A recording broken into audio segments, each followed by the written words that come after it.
नमस्कार दोस्तों, स्वागत है आप सबका मेरे चैनल कंटेंट एजुकेशन में। दोस्तों आज हम बात करेंगे पर्यावरण से रिलेटेड टॉप 40 क्वेश्चंस के बारे में, जो कि सरकारी एग्जाम्स के लिए बहुत इंपॉर्टेंट है। और ये प्रश्न कई बार पूछे भी गए हैं और आगे भी पूछे जाने की संभावना है। सरकारी एग्जाम से रिलेटेड हम प्रश्न लेकर के आते हैं और उससे रिलेटेड हम वीडियो बनाते हैं।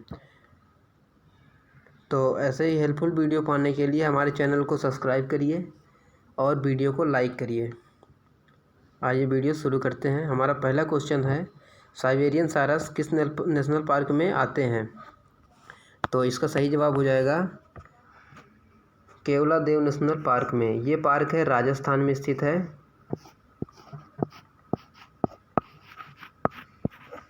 और इस पार्क को यूनेस्को ने विश्व धरोहर घोषित किया है। हमारा नेक्स्ट क्वेश्चन है, क्वेश्चन नंबर 2, चट्टानों के कितने प्रकार होते हैं? तो चट्टानों के 3 प्रकार होते हैं।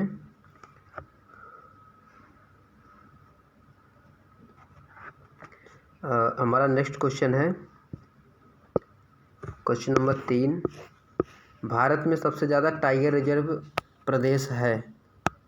भारत में सबसे ज़्यादा टाइगर रिजर्व प्रदेश है, तो इसका सही जवाब हो जाएगा option number D, Madhya Pradesh. Madhya Pradesh में सबसे ज़्यादा टाइगर रिजर्व जगह हैं। वहाँ पे जंगल है, तो जंगल में होते हैं टाइगर वगैरह सब कुछ है, तो वहाँ पे सबसे ज़्यादा रिजर्व जगह पे है वहाँ पे। हमारा नेक्स्ट क्वेश्चन है, राष्ट्रीय रहित प्राधिकरण एनजीटी के पहले अध्यक्ष कौन बने हैं? अब ये जान लीजिए कि ये एनजीटी क्या होता है और एनजीटी की स्थापना हुई है। एनजीटी की स्थापना हुई है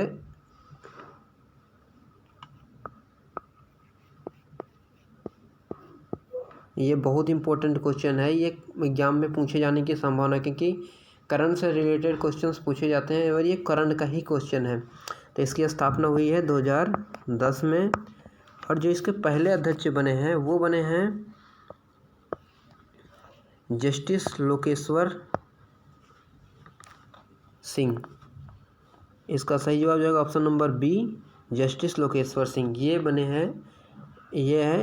हैं इसके एनजीटी के पहले अध्यक्ष बने हैं जस्टिस लोकेश्वर सिंह। हमारा नेक्स्ट क्वेश्चन है, निम्नलिखित में क्या जलवायु परिवर्तन पर एक्शन प्लान नहीं है?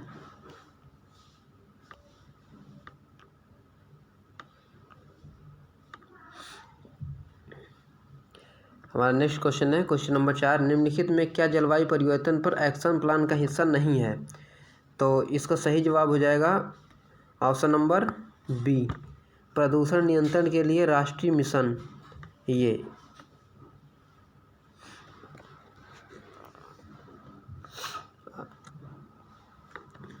और हमारा नेक्स्ट क्वेश्चन है, क्वेश्चन नंबर 6, ये क्वेश्चन नंबर 5 था और ये क्वेश्चन नंबर 4 था, और ये हमारा क्वेश्चन नंबर 5 था। ये है हमारा क्वेश्चन नंबर 5 और ये है हमारा क्वेश्चन नंबर 6। ये है हमारा क्वेश्चन नंबर 6। तो हमारा क्वेश्चन नंबर 6 है, ग्रीन इकोनॉमी किसके नेतृत्व में है? ग्रीन इकोनॉमी किसके नेतृत्व में है? तो हमारी जो ग्रीन इकोनॉमी है, वो जो ग्रीन इकोनॉमी होती है वो होती है United Nation environment of programme. इसके नेतृत्व में ये एजेंसी चलाई जाती है। जो इकोनॉमिक्स होती है वो उसका सारा हिसाब होता है, यही देखते हैं। ये इकोनॉमिक के क्वेश्चंस भी हैं। हमारा नेक्स्ट क्वेश्चन है, क्वेश्चन नंबर 7, किस शहर को टाइगर गेटवे ऑफ इंडिया कहा जाता है? इसमें है किस शहर को टाइगर गेटवे ऑफ इंडिया कहा जाता है? तो tiger gateway of India Nagpur को कहा जाता है। इसका सही जवाब हो जाएगा ऑप्शन नंबर बी, नागपुर। तो हमारा नेक्स्ट क्वेश्चन है, क्वेश्चन नंबर 8, जैव विविधता का अंतर्राष्ट्रीय कार्यालय कहाँ है? जैव विविधता का अंतर्राष्ट्रीय कार्यालय कहाँ है? तो ये इसका सही जवाब हो जाएगा ऑप्शन नंबर बी, रोम में। इसका जैव विविधता का अंतर्राष्ट्रीय कार्यालय रोम में है। ये रोम क्या है? ये रोम है ऑस्ट्रेलिया की राजधानी। सॉरी, ये ऑस्ट्रेलिया की राजधानी नहीं है। और हमारा नेक्स्ट क्वेश्चन है क्वेश्चन नंबर 9।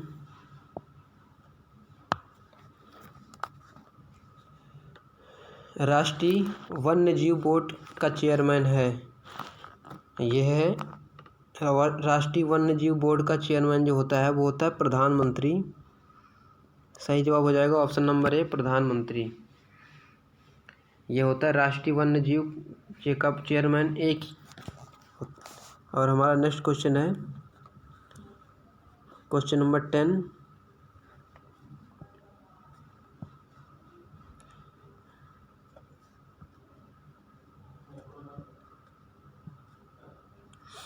भारत का पहला समुद्री उद्यान कौन सा है? भारत का पहली समुद्री उद्यान कौन सा है?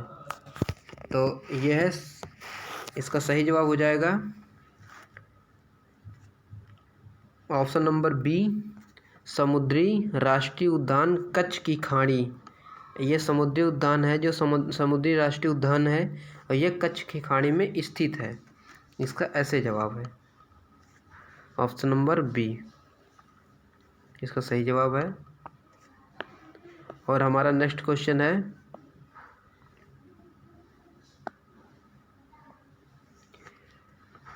Question number 11। फास्ट फूड से निपटने के लिए किस देश में आंदोलन चला था? ये फास्ट फूड से निपटने के लिए किस देश में आंदोलन चला था? तो ये चला था, ये आंदोलन चला था और इसका सही जवाब हो जाएगा ऑप्शन नंबर ए, इटली में। ये इटली के एक साइंटिस्ट थे जिन्होंने फास्ट फूड से निपटने के लिए एक आंदोलन चलाया था। बोले ये स्वास्थ्य के लिए हानिकारक होता है तो इसको खाने के लिए होता है। तो इटली में जो था वो कुछ दिनों के लिए तो ये बैन हो गया।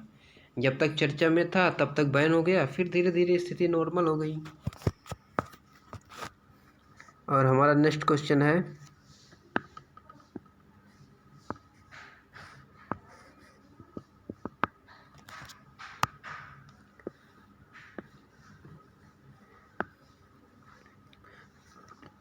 Question number 12। यह है ओजोन परत के संरक्षण में क्लोरोफ्लोरोकार्बन का मुख्य स्रोत है। ओजोन के परत के संरक्षण में क्लोरोफ्लोरोकार्बन का स्रोत है। तो ये है, इसका सही जवाब हो जाएगा ऑप्शन नंबर बी, रेफ्रिजरेटर।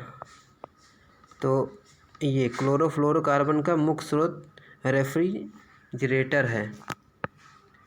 और हमारा नेक्स्ट क्वेश्चन है क्वेश्चन नंबर 13। यह है निम्नलिखित में जैव उर्वरक कौन सा है? निम्नलिखित में जैव उर्वरक कौन सा है? तो ये भी जैव उर्वरक है, ये भी एटोबैक्टर भी जैव उर्वरक है,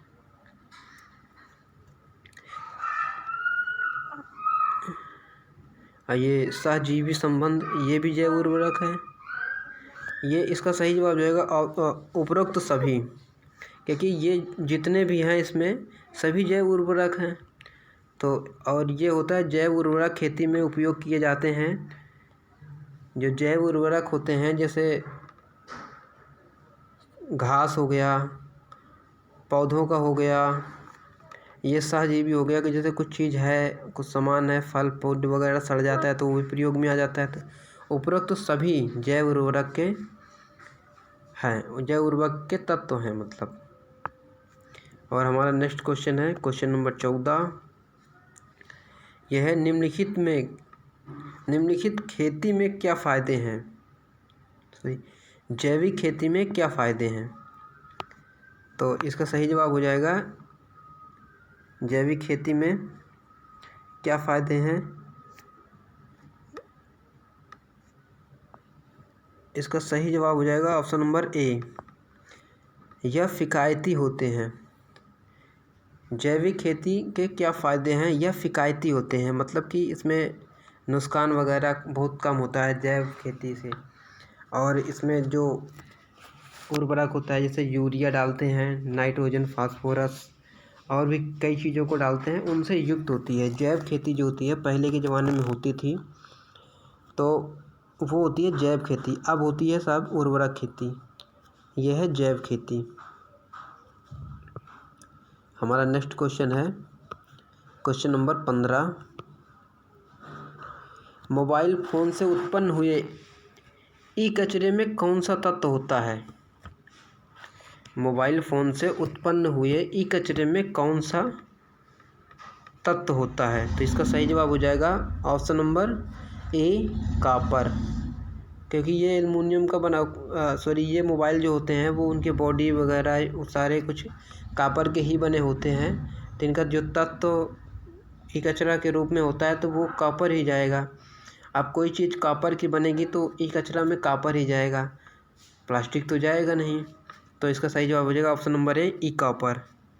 हमारा नेक्स्ट क्वेश्चन है क्वेश्चन नंबर 16। पर्यावरण संरक्षण आंदोलन में सहायक पुस्तक साइलेटरी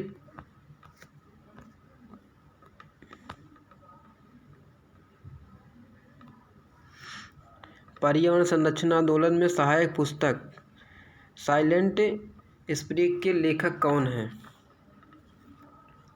तो इसका सही जवाब हो जाएगा, इसके जो लेखक हैं वो हैं रसेल कार्सन। इसके लेखक हैं रसेल कार्सन। यह क्वेश्चन 2 बार पूछा गया है, एक बार UP police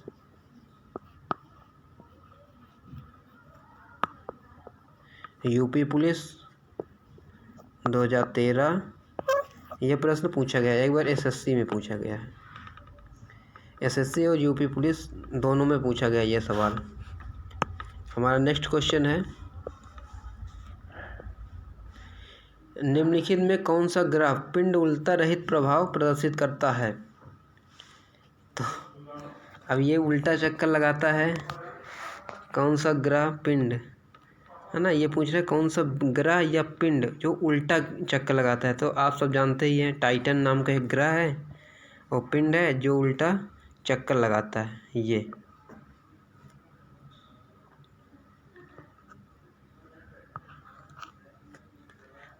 option number D.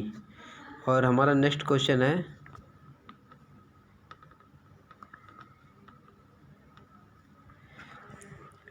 Bharat के क्षेत्रफल का कितना प्रतिशत भाग सुरक्षित क्षेत्रों में आता है? अब देखो ये रहा वीआईपी मोस्ट इम्पोर्टेंट क्वेश्चन, ठोको यहाँ पे important question, very very important, most important. आप इसको जितना जितना कह सकते हो उतना लिख लो। ये क्वेश्चंस ये लगातार 5 सालों से हर एग्ज़ाम में लगभग 80% चांसेस हैं जो कि पूछा ही जाता है। इस प्रश्न को 80% चांस है पूछा जाता है, कई बार पूछा गया है। और मेरे साथ भी हुआ ऐसा कि जब लास्ट ईयर में एग्ज़ाम देने गया था तो ये क्वेश्चंस मुझे देखा लेकिन पता नहीं था कितना परसेंट है, तो मैंने 6% मार दिया था, जो कि 5% पूरे इंडिया का 5% ऐसा भाग है जो कि सुरक्षित है, मात्र 5%। और हमारा नेक्स्ट क्वेश्चन हो जाएगा क्वेश्चन नंबर 19। ये है केंद्रीय प्रदूषण नियंत्रण बोर्ड द्वारा आवासीय क्षेत्रों में अधिकतम ध्वनि सीमा कितनी हो सकती है?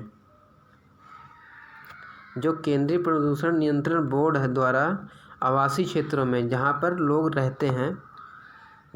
रहते हैं निवास करते हैं, और जैसे हो गया रेजिडेंशियल एरिया होता है या गांव हो गया, गांव का आप ले लो, गांव में तो कोई कंप्लेन नहीं करता है, नहीं तो गांव में सबसे कम होना चाहिए। गांव में देख लो लोग लगा लिया डीजे, दे डांस पे डांस, भाई डीजे लगाने के बाद बहुत डांस गांव में, लेकिन कोई कंप्लेन नहीं करती। ये है रेजिडेंशियल एरिया जो रहने योग्य है। वहाँ का जो होता है आवाज़ आप कितने प्रदूषण तक देख सकते हो, तो वो है 55 डेसिबल। 55 डेसिबल की मतलब है कि जैसे एक फ़ोन बजेगा उतनी आवाज़, एक फ़ोन जितनी आवाज़, लेकिन लोग वहाँ पे डीजे लगा के पूरे पड़ोसी को डिस्टर्ब। और हमारा अब नेक्स्ट क्वेश्चन है क्वेश्चन नंबर 20। विश्व का पहला ओजोन परत संरक्षण के लिए सम्मेलन कहाँ हुआ? यह विश्व का पहला ओजोन परत संरक्षण के लिए सम्मेलन कहाँ हुआ? तो इसका सही जवाब हो जाएगा ऑप्शन नंबर बी, वियना में हुआ था इसका पहला संरक्षण। मतलब जो ओजोन परत के लिए लोगों ने जब इसको खोजना शुरू किया, जो साइंटिस्ट वगैरह हमारे साइंटिस्ट हैं उन्होंने खोजना शुरू किया, तो फिर इसका तब तो भारत इतना ज़्यादा डेवलप था नहीं जितना आज है। तो इन्होंने एक मीटिंग बैठाई, तो उसमें भारत की भी भागीदारी थी, लेकिन जो सीट थी वो बहुत पीछे थी। तो हमें इस सीट से क्या, हमें तो पूरे विश्व पर ओजोन परत को देखना है, तो उसमें पूरे आती है, तो हमें इससे कोई मतलब नहीं है। लेकिन फिर भी इसका जो है ना, इसमें जो हुआ तो ये हुआ विलय में हुआ, वियना में हुआ था। तो इसका सही जवाब हुआ option number B, Vienna. Next question है क्वेश्चन नंबर 21। यह किन जंगलों में 1932 में भारत का पहली बाघों की जनगणना हुई थी? किन जंगल, देख लो, इंसानों की जनगणना तो नहीं हुई थी 1900 में, लेकिन बाघों की जनगणना पहले हुई थी, और ये हुई थी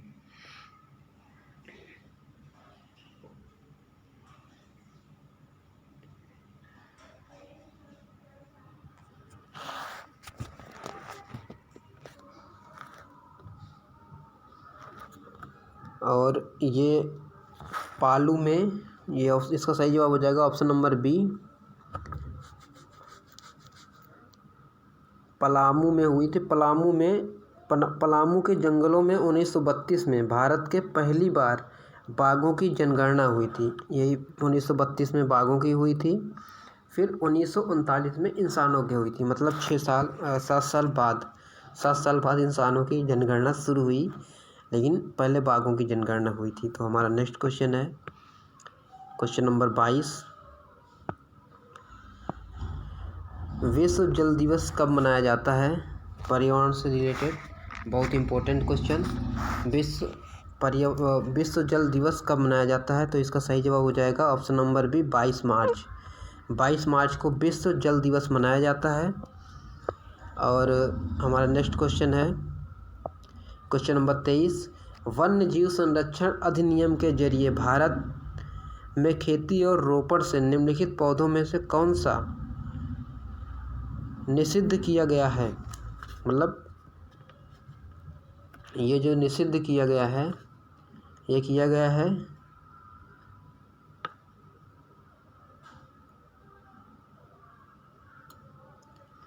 यह लेडीज स्लीपर आर्चिडस, इस पौधे को निषिद्ध किया गया है। ऑप्शन नंबर डी, इसका सही जवाब होगा ऑप्शन नंबर डी। तो हमारा नेक्स्ट क्वेश्चन है क्वेश्चन नंबर 24। डीडीटी कौन सा प्रदूषण उत्पन्न करता है? डीडीटी, अब ये डीडीटी कौन सा प्रदूषण उत्पन्न करता है? डीडीटी जो है वो उत्पन्न करता है वायु प्रदूषण, जल प्रदूषण और मिट्टी प्रदूषण। सभी को उपरोक्त, इसका सही जवाब हो जाएगा उपरोक्त सभी को, मतलब इन तीनों को भी, इन डीडीटी जो है, ये डीडीटी तीनों प्रदूषण उत्पन्न करता है।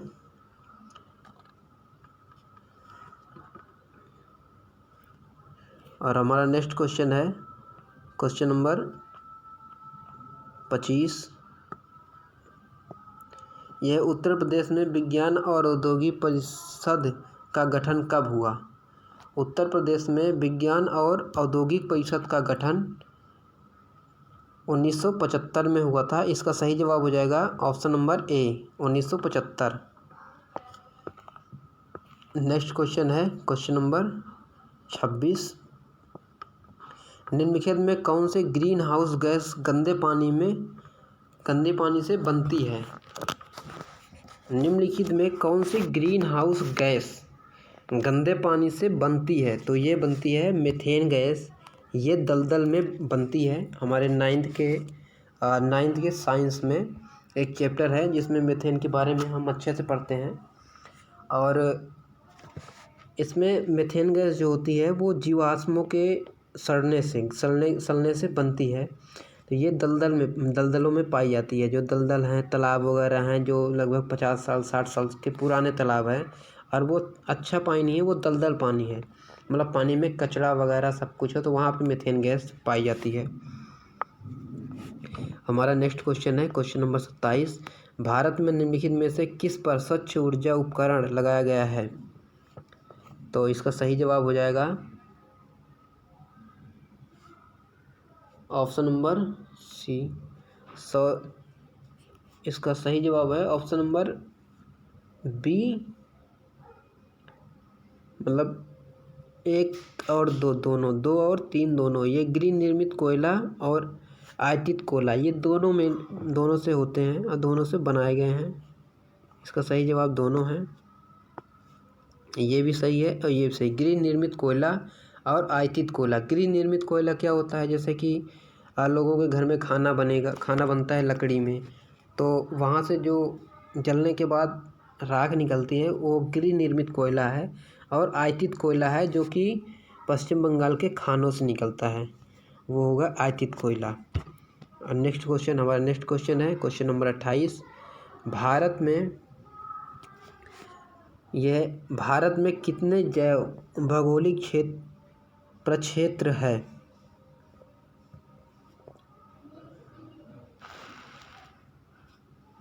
तो भारत में कितने जैव ये हैं? यहाँ पे भारत में 10 भौगोलिक प्रक्षेत्र हैं। हमारा नेक्स्ट क्वेश्चन है क्वेश्चन नंबर 29। सफ़ेद एशियाई बाघ किस प्रदेश में पाए जाते हैं? सफ़ेद एशियाई बाघ किस प्रदेश में पाए जाते हैं? तो ये पश्चिम बंगाल के जंगलों में पाए जाते हैं। सफ़ेद एशियाई बाघ ये पश्चिम बंगाल के जंगलों में पाए जाते हैं। हमारा नेक्स्ट क्वेश्चन है ग्लोबल वार्मिंग की संभाव्यता मानव के लिए किस गैस का प्रयोग किया जाता है? ग्लोबल वार्मिंग के संभाव्यता मापने के लिए किस गैस का उपयोग किया जाता है? कार्बन डाइऑक्साइड, जिसका ऑप्शन नंबर ए हो जाएगा कार्बन डाइऑक्साइड। ग्लोबल वार्मिंग के गैस को मापने के लिए कार्बन डाइऑक्साइड का प्रयोग किया जाता है। और हमारा नेक्स्ट क्वेश्चन हो जाएगा किस ग्रह पे लेड स्टॉक की खोज हुई है? तो ये जो लेड अभी ये जो है ये करंट का क्वेश्चन है। और ये करंट के क्वेश्चन, जितने भी करंट के क्वेश्चन होते हैं वो बहुत इम्पोर्टेंट होते हैं। आप करंट के क्वेश्चंस को मतलब याद करके रखिए और आप करंट अफेयर पढ़ते रहिए, क्योंकि जो क्वेश्चंस पूछे जाते हैं सरकारी एग्ज़ाम में, जितने भी क्वेश्चंस पूछे जाते हैं कभी भी 5 साल पुराने क्वेश्चंस नहीं पूछे जाते हैं। जब जो भी क्वेश्चन पूछे जाएंगे वो 1 साल का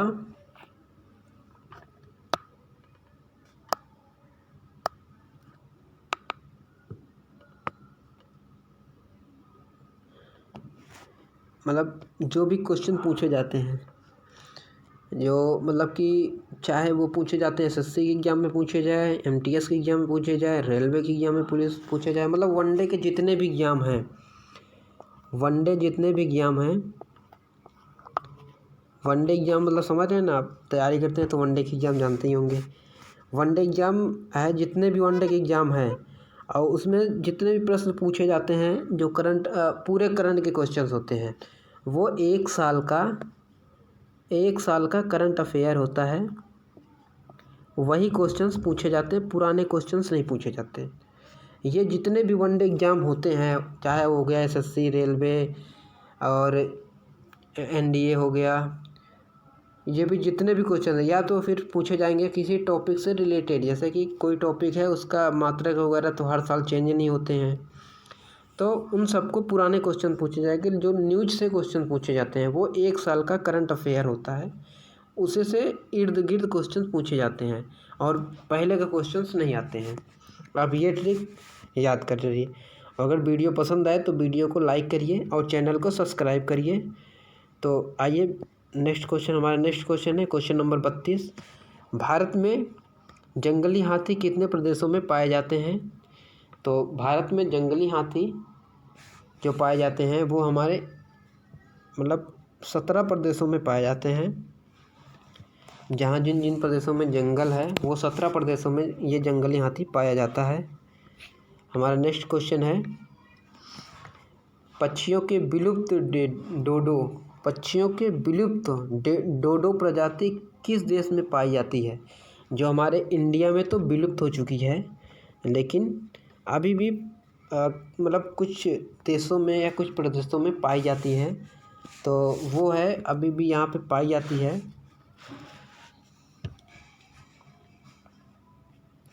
तो ये है मॉरिस, इसका सही जवाब है ऑप्शन नंबर सी, मॉरिशस में अभी भी मॉरिशस में पाई जाती है। ये इंडिया से लुप्त हो चुकी है और श्रीलंका से भी लुप्त हो चुकी है। और यहाँ तो नहीं है डाटा यहाँ का कि डाटा यहाँ पे पाई जाती है, लेकिन इंडिया में और श्रीलंका में पाई जाती थी डोडो, लेकिन अब मॉरिशस में पाई जाती है, जो कि और सभी जगह से लुप्त हो चुकी है, लेकिन मॉरिशस में यहाँ पे पाई जाती है।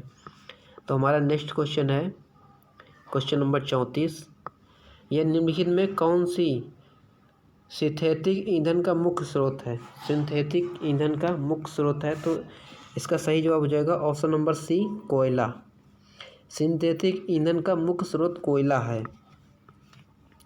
नेक्स्ट क्वेश्चन है क्वेश्चन नंबर 35। जलवायु परिवर्तन के संदर्भ में उष्णकटिबंध वायुमंडल के जल चक्र का अध्ययन करने के लिए मेगा ट्रॉपिक्स मिशन के लिए राष्ट्रीय अंतरिक्ष केंद्र किस देश में स्थित है? तो इसका जो स्थित है वो फ्रांस में स्थित है।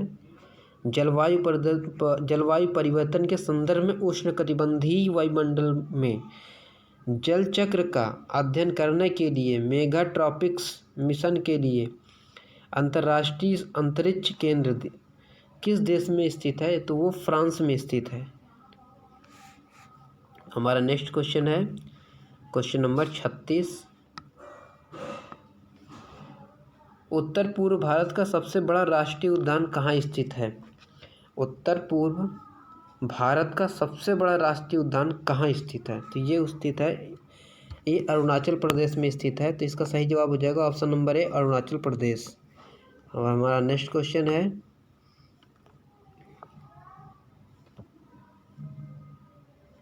Question number 37।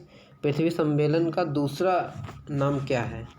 पृथ्वी सम्मेलन का दूसरा नाम है रियो सम्मेलन। रियो सम्मेलन। और हमारा नेक्स्ट क्वेश्चन है क्वेश्चन नंबर 38। निम्नलिखित में से विश्व का सर्वप्रथम ग्रीन हाउस गैस निरीक्षण उपग्रह कौन सा है? तो ये निरीक्षण उपग्रह है जो हमारा है, ये इबुकी है, इबुकी। अब नेक्स्ट क्वेश्चन है क्वेश्चन नंबर 39। Question number 39।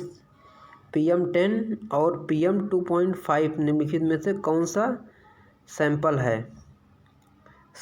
है? ये पर्यावरण प्रदूषण का सैंपल है। इसका सही जवाब हो जाएगा option number C, sorry option number D, पर्यावरण प्रदूषण। ये पर्यावरण प्रदूषण का सैंपल है। और हमारा नेक्स्ट क्वेश्चन है क्वेश्चन नंबर 40। लास्ट क्वेश्चन है जलवायु परिवर्तन एक्शन प्लान पर कार्य करने वाला भारत का पहला प्रदेश कौन सा है? जलवायु परिवर्तन एक्शन प्लान पर कार्य करने वाला भारत का पहला प्रदेश कौन सा है? तो ये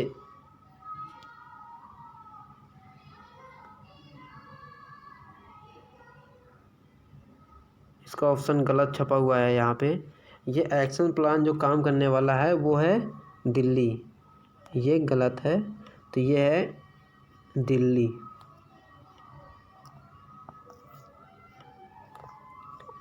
ये जो एक्शन प्लान करने वाला, जो प्रदूषण परिवर्तन के एक्शन प्लान जो किया था वो दिल्ली है। दिल्ली ने ही सबसे पहले इस पे मुहिम छेड़ी थी और इस पे काम करना शुरू किया था। तो दोस्तों आज के लिए बस इतना ही। मिलते हैं अगले वीडियो में। अगर वीडियो पसंद आया तो वीडियो को लाइक करिए और चैनल को सब्सक्राइब करिए। और ऐसे ही हेल्पफुल वीडियो के लिए हम लेकर के आते रहते हैं। हमारे चैनल को सब्सक्राइब कर लीजिए। और हम सरकारी एग्जाम से रिलेटेड सभी प्रश्न को, उससे रिलेटेड क्वेश्चंस लेकर के आते रहते हैं। मिलते हैं दोस्तों नेक्स्ट वीडियो में। तब तक के लिए धन्यवाद।